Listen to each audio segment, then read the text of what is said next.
네, 안녕하십니까. 허공인 일도입니다. 오늘 밀라레빠 10만송 19장 21가지 훈계의 노래에 대해서 말씀을 드리겠습니다. 어느 날 밤 밀라레빠가 라치설산에서 명상하고 있을 때 꿈속에 아름다운 소녀가 나타났다. 보석으로 단장하고 뼈로 만든 장신구를 지닌 소녀는 밀라레빠에게 부탁하였다. 명상자 밀라레빠님 부디 마르빠 스승의 뜻을 따라 띠시의 설산으로 가서 명상하세요. 가는 도중에 자질이 뛰어난 제자를 만날 거예요. 그를 인도해 주도록 하세요. 이렇게 말한 뒤 소녀는 사라졌다. 밀라레빠는 잠에서 깨어나 생각하였다. 이 꿈은 다키니 처녀와 수오불의 계시구나. 스승의 은혜에 보답하기 위해 다키니의 부탁대로 곧장 떠나야겠구나. 라치를 떠나 띠시의 설산으로 가는 도중 담와 자푸라고 불리는 냐냥 사람을 만났다. 그는 밀라레빠를 집으로 초대하여 예물을 바치고 음식을 정성껏 대접하였다. 그리고 스승에게 설법을 간청하였다. 지금 이 자리에 모인 제자들을 위하여 선생님의 가슴 속에 꼽힌 진리를 말씀해 주시지 않겠습니까? 저희들을 위하여 노래를 들려주신다면 더할 수 없는 영광이겠습니다. 그에 응하여 밀라레빠는 마음에 관한 21가지 훈계의 노래를 들려주었다. 딴따라의 수성한 도와 스승의 핵심 교유와 불굴의 끈기와 결심은 세 가지 중요한 요소이네. 딴따라의 수성한 도, 스승님의 핵심 가르침, 그 다음에 불굴의 끈기와 결심, 이렇게 세 가지가 나오고 이러한 구절이 7구절이 나와서 총 21가지의 훈계가 되겠습니다. 생명 에너지를 요체에 꽃피우고 마음의 본질을 무의에 머물게 하고 의식을 관찰하면 세 가지 인문이네. 마음의 본질을 무의에 머물게 한다. 한번 생각해 볼 만한 의미 있는 말씀 같습니다. 스승의 뜻을 충족시키고 마음의 소원을 성취시키고 노력 없이 다행을 행하면 세 가지 위대한 성취이네. 외적 방해와 악마는 사라지고 내적 욕심과 정욕은 녹고 신체의 질병과 부조화가 없어지면 세 가지 소멸이네. 진리를 선함에 능하고 풍부하며 온갖 질문 응답에 막힘이 없고 마음의 본질을 바로 알면 세 가지 유능함이네. 지복의 본질이 공함을 깨닫고 분별 없이 만물을 바라보고 언어를 초월하는 진리를 알면 세 가지 정견이네. 사람들이 무리지어 모일 때 방편과 기쁨이 그곳에 모이고 다끼니들이 몰려드는 것은 세 가지 집회이네. 21가지 마음의 훈계는 명상 중에 체득한 결실이니 진리 찾는 자들과 신도들은 소중히 여기라. 너무 많은 가르침은 대자유의 방해거리. 그러니 귀중한 나의 가르침을 따르고 실행하라. 그 후 다마 자푸는 밀라레빠에게 봉사하였다. 밀라레빠는 그를 입문시키고 핵심 교위를 베풀었다.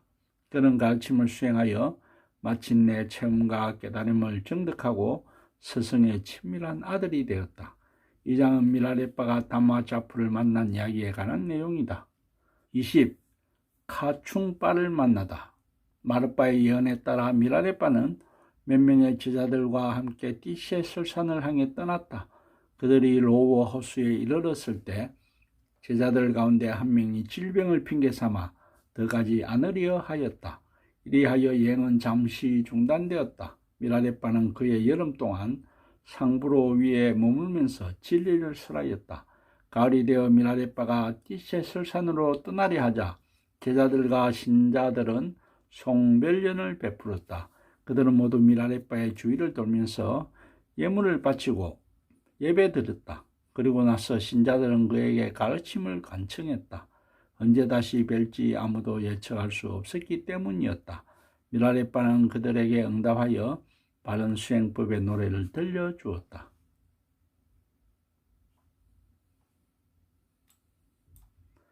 티베트의 수행자 밀라레빠는 배운 것 적으나 가르침은 위대하네.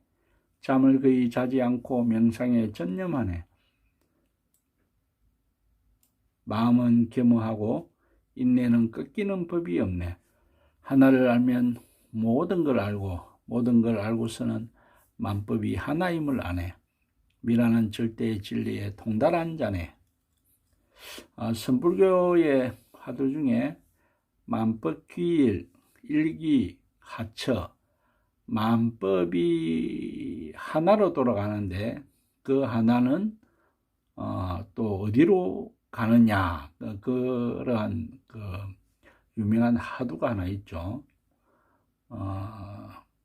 백봉 선생님은 이 화두를 돌고 돈다, 그렇게 표현하시면서 벌써 답을 다 가르쳐 주셨는데, 저도 이 화두를 한번 이렇게 들다가 웃은 적이 있습니다. 어쨌거나 화두의 목적은 해석에 있는 것이 아니고 그 화두를 드는 사람의 생각을 앞뒤로 꽉 막아버리는, 즉 잡념이 생기지 않게 하는, 망상이 생기지 않게 하는 것에 목적이 있는 겁니다. 그래서 그것을 아는 게 절대로 중요하지 않습니다. 화두를 풀었다, 그런 것은 전혀 의미가 없습니다. 자기가 얼마만큼 화두를 들고 있을 때 앞뒤가 꽉 막혔느냐, 그것이 중요한 거죠. 어쨌거나 여기서는 미라레빠 부처님께서는 하나를 알면 모든 걸 알고, 이분은 이미 마음을 아셨으니까요. 이 온 우주의 근본이 마음을 아니까 모든 걸 알고, 모든 걸 알고서는 만법이 하나임을 안다. 온 우주에 있는 모든 것이 근본이 하나임을 안다. 그런 뜻으로 이해를 합니다. 잠자리는 좁아도 두 다리는 뻗을만하고, 무명옷 열버도 온몸은 따뜻하며, 먹을 건 적어도 언제나 자족하네. 수행자들은 미라를 존송하고 신도는 찾아오네. 생사의 길에서 길잡이이기에 미라는 집에 집착 하나 정해진 거처 없고 모든 걸 초탈하여 뜻에 맡겨 살 뿐이네. 미라는 재물을 갈망치 않고 좋은 음식 나쁜 음식 가리지 않고 욕정의 독침에 시달리지 않네. 바라는 게 없어 소중한 게 없고 내면에도 바깥에도 가진 게 없네. 하얀 니르바나 매듭은 풀렸네. 늙은이들 슬퍼할 때 미라는 위로하고 쾌활한 젊은이들의 친구가 되어주네. 방랑하는 명상자 미라는 신들과 사람들이 행복하길 바라네. 이 노래를 듣고 그들은 미라레빠에게 여쭈었다. 존경하는 스승이시여, 이는 의심할 바 없이 선생님의 삶과 수행이 담긴 노래입니다. 그러나 저희들은 어떻게 살아가야 하는지 말씀해 주시지 않겠습니까? 저희 제자들에게 가르침과 충고를 베푸소서. 스승은 모든 존재들의 무상을 설하고 진리를 열심히 수행하도록 권유하였다. 그리고 8가지 비유로 이루어진 무상의 노래를 불렀다.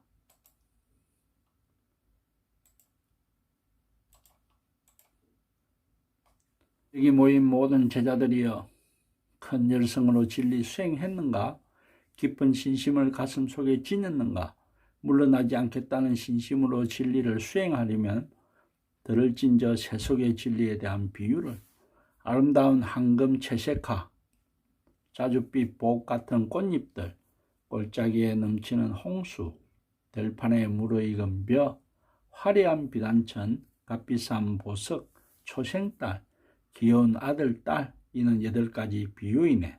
그대들은 귀 기울일진저 지금껏 아무도 불러본 적 없는 노래, 아무도 그 의미를 이해하지 못한 노래, 아무도 들어본 적이 없는 노래에 황금 채색하는 그리고 나면 그때부터 퇴색하기 시작하나니, 이는 모든 존재가 그림자 같음을 보여주고 만물의 덧없음을 나타내네. 생각해보라. 그러면 그대는 진리를 수행하게 되리.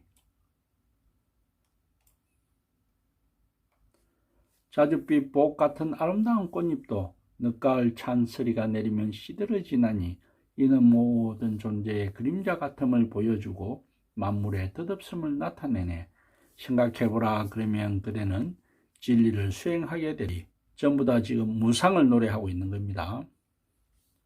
세찬홍수는 골짜기를 휩쓸다가 평원에 흘러나오는 온순하고 부드러워지나니 이는 모든 존재가 그림자 같음을 보여주고 만물의 덧없음을 나타내네.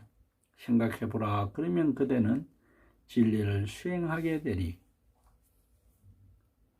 골짜기 아래 들판의 벼는 무성할지라도 낯을 들이대면 한결같이 쓰러지고 마나니 이는 모든 존재가 그림자 같음을 보여주고 만물의 덧없음을 나타내네. 생각해보라. 그러면 그대는 진리를 수행하게 되리. 넓고 하얀 비단천도 이내 가위로 잘리고 마나니 이는 모든 존재가 그림자 같음을 보여주고 만물의 덧없음을 나타내네. 생각해보라. 그러면 그대들 진리를 수행하게 되리. 무상함을 마음 깊이 새겨야만이 진리를 수행하게 된다. 그런 말씀이죠. 정말로 수행자 중에는 무상함을 뼈저리게 느껴서 수행자의 길로 들어서는 분들이 계십니다. 가장 크게 와닿는 부분이 가족의 죽음이겠죠. 그런 분들이 그 순간에는 상당히 불행하지만 사실은 진리의 길에 들어서게 되는 아주 큰 원동력이 되기도 하고 진리의 길에 들어서서도 끝까지 그 길을 갈 수 있는 원동력이 되기도 하는 것이 무상함을 뼈저리게 느끼는 겁니다. 사실 무상함을 뼈저리게 느낀다면 이미 부처님이 말씀하신 재행무상 일체계고 재범무화를 바로 느끼시는 겁니다. 그렇다면 아주 진리에 가까워진 사람입니다. 그래서 자기가 굉장히 불행하다, 괴롭다 이런 것을 느끼거나 느꼈었던 분들은 자기에게 진리의 길이 가까워졌었구나, 그렇게 생각해 볼 필요가 있다고 생각합니다. 보석함에 소중히 간직한 값진 보석도 언젠가는 다른 이에게 넘어가나니 이는 모든 존재가 그림자 같음을 보여주고 만물의 덧없음을 나타내네. 생각해보라. 그러면 그대는 진리를 수행하게 되리. 푸른 달빛도 머지않아 희미해져 마침내는 사라지나니 이는 모든 존재가 그림자 같음을 보여주고 만물이 덧없음을 나타내네. 생각해보라. 그러면 그대는 진리를 수행하게 되리. 소중한 아들, 딸이 태어나도 언젠가는 그들도 세상을 떠나나니 이는 모든 존재가 그림자 같음을 보여주고 만물의 덧없음을 나타내네. 생각해보라. 그러면 그대는 진리를 수행하게 되리. 여덟 가지 비유지만 정말로 무상함을 노래하신 것이고, 이러한 내용은 석가모니 부처님이 평생을 가르치신 진리를 바로 말씀하신 게 되겠습니다. 이는 8가지 비유로 된 나의 노래이니 부디 기억하고 수행할진저. 일이란 언제나 꼬리에 꼬리를 물고 이어지는 법. 그러니 모든 것 다 내려놓고 지금 진리를 수행하렴. 내일 또 내일 미루다 보면 어느 날 문득 깨닫게 되리. 바로 저 자신에게 하는 것 같습니다. 내년에는 내가 오직 공부만 한번 해보리라고 마음을 먹지만 계속 이런저런 사유로 안 되고 있다. 인생은 이미 끝나고 죽음이 가까워졌음을 어느 누가 죽음이 닥친 날을 예고할 수 있으랴. 항상 이를 기억하고 진리 수행에 매진할진저. 조금 옆길로 빠지는 이야기입니다만은 사실 오늘 2021년 11월 23일 화요일입니다. 오늘 오전에 거의 점심때쯤 돼갈 때 전두환 전 대통령이 돌아가셨다는 말씀을 들었고, 이렇게 미디어를 찾아보니까 아침에 그 부인분하고 아마 화장실 가시다가 넘어지면서 어떤 사유가 발생한 것 같습니다. 그때 이제 제 생각이 든 것이, 과연 전두환 전 대통령께서 자기가 아침에 일어났을 때 오늘 내가 죽을 거다 알았겠냐? 당연히 몰랐겠죠. 심지어 자기 와이프를 불러서 같이 화장실 가자 하는 죽기 몇 분 전에도 자기가 아마 몰랐을 것입니다. 그래서 정말로 이 한결같이 스승들이 말씀하시는 죽음이 언제 다가올지는 아무도 모른다. 그 이야기를 오늘 저도 한 번 더 개인적으로 느꼈다. 그런 말씀을 좀 드리고 싶습니다. 이 노래를 듣고 모든 제자와 신도들은 기쁜 신심으로 미라레바 앞에 엎드려 예배드렸다. 스승의 가르침에 담긴 진리에 대해 강한 확신을 가졌으며 감동의 눈물이 샘물처럼 쏟아졌다. 이때 그들 가운데 있던 세 사람의 젊은이들이 미라레바에게 자기들을 시자 제자로 받아주도록 간청했다. 스승은 10가지 어려운 일에 관한 노래를 그들에게 들려주었다. 자비심 없는 불자가 어찌 사악한 사람들을 설득하고 개심시킬 수 있으랴. 진리에 향한 열망을 일으키지 않은 이가 어찌 자기 내면에 공덕의 나무를 키우랴. 끈기 없이 수행하는 자가 어찌 깨달음을 체험할 수 있으랴. 계율을 지키지 않은 성직자가 어찌 보시와 봉사와 존경을 받을 수 있으랴. 딴따라 수행자가 사마야 계율을 어길진데 어찌 은총과 능력을 얻을 수 있으랴. 사마야 계율이 뭔지는 잘 모르겠습니다만은 그냥 문맥으로 이해를 하겠습니다. 시주가 인색하고 간대하지 못하면 어찌 좋은 평판을 얻을 수 있으랴. 선덕과 인가법을 무시하고서 어찌 공의 진리를 터득할 수 있으랴.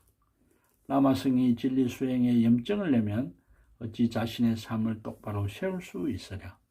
신심이 가슴 속에 일어났다 해도 자신을 이기기는 한층 어렵나니 젊은이들아, 자신을 지나치게 억누르거나 조급히 굴면 머지않아 후회하게 되리. 마치 이 부분은 부처님의 설법 중에 가야금의 줄을 너무 팽팽하게 해도 안 되고 너무 느슨하게 해도 안 된다. 그런 구절이 생각납니다. 아들들아, 우리 다시 만날 인연을 바라잡구나. 까르마의 힘이 우리를 다시 만나게 하도록 기도하자꾸나. 우리 다시 만나는 그날까지 남이라는 내가 한 말들을 엄격히 갈무리하고 있으리. 행복과 행운이 그대들과 함께하기를. 모든 병고에서 자유를 얻어 건강하고 장수하여 부디 우리 다시 만나기를. 남이라는 마음 내키는 대로 떠도나니 그대 젊은이들이여 낙심 말고 집으로 돌아가렴. 스승이 노래를 마치자 그들은 모두 스승을 에워싸고 어떤 이는 옷을 잡고 어떤 이는 껴안고 울면서 평안을 빌었다. 한편 그들 가운데 매우 성실한 젊은이가 있었다. 그는 미라레바에게 간곡히 예언하여 마침내 허락을 받고 제자가 되었다. 이리하여 저 스승은 젊은이를 디세 설산으로 데려가서 입문시키고 가침을 베풀었다. 후에 그는 대자유를 성취하였는데 미라레바의 친밀한 아들 중 한 사람인 가충레바가 바로 그였다. 미라레바 부처님께서 10가지 훈계를 준 거죠. 어떻게 보면 기선제압을 한 거죠. 이런 마음이 없으면 출가할 생각도 하지 말아라. 그렇게 했는데 그 중에 가충레바는 끝까지 자기가 그러한 10가지를 다 극복하겠다. 그러시면서 제자가 된 것 같습니다. 그래서 이 장은 미라레바가 가충레바를 만난 이야기이다. 이렇게 됩니다. 오늘은 이렇게 19, 20장 연달아서 마치고 다음에는 다느마 왕충레바를 만나다에 대해서 이야기를 이어가도록 하겠습니다. 허공인 1도입니다.